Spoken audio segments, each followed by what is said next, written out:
بسم الله الرحمن الرحيم يا أيها المزمل قم الليل إلا قليلا نصفه أو انقص منه قليلا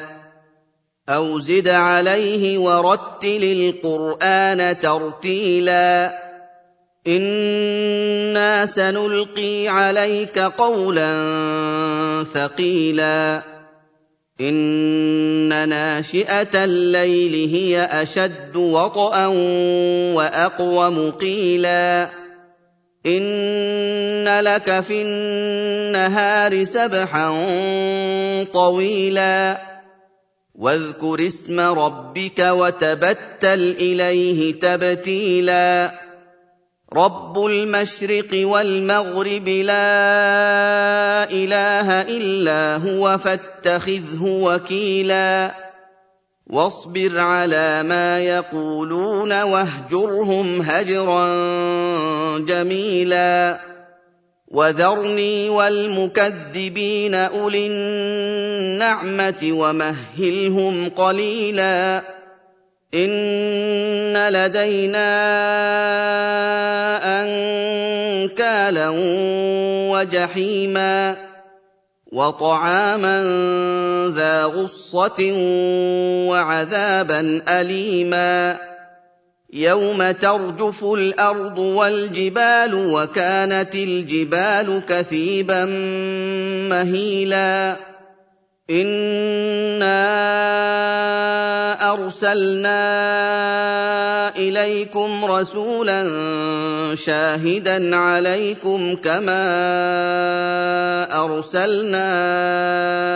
إلى فرعون رسولا فعصى فرعون الرسول فأخذناه أخذا وبيلا فكيف تتقون إن كفرتم يوما يجعل الولدان شيبا السماء منفطر به كان وعده مفعولا إن هذه تذكرة فمن شاء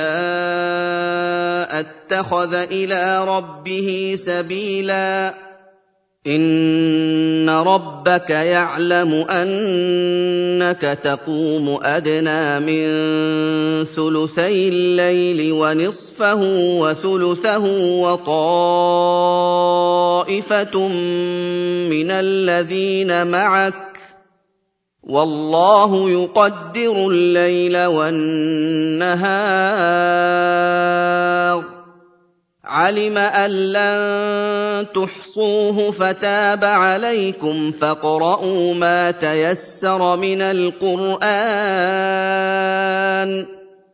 علم أن سيكون منكم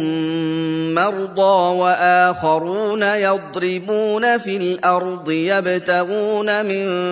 فضل الله وآخرون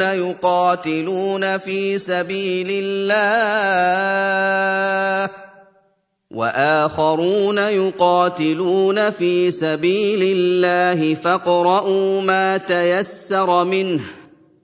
وأقيموا الصلاة وآتوا الزكاة وأقرضوا الله قرضا حسنا وما تقدموا لأنفسكم من خير تجدوه عند الله هو خيرا وأعظم أجرا واستغفروا الله إن الله غفور رحيم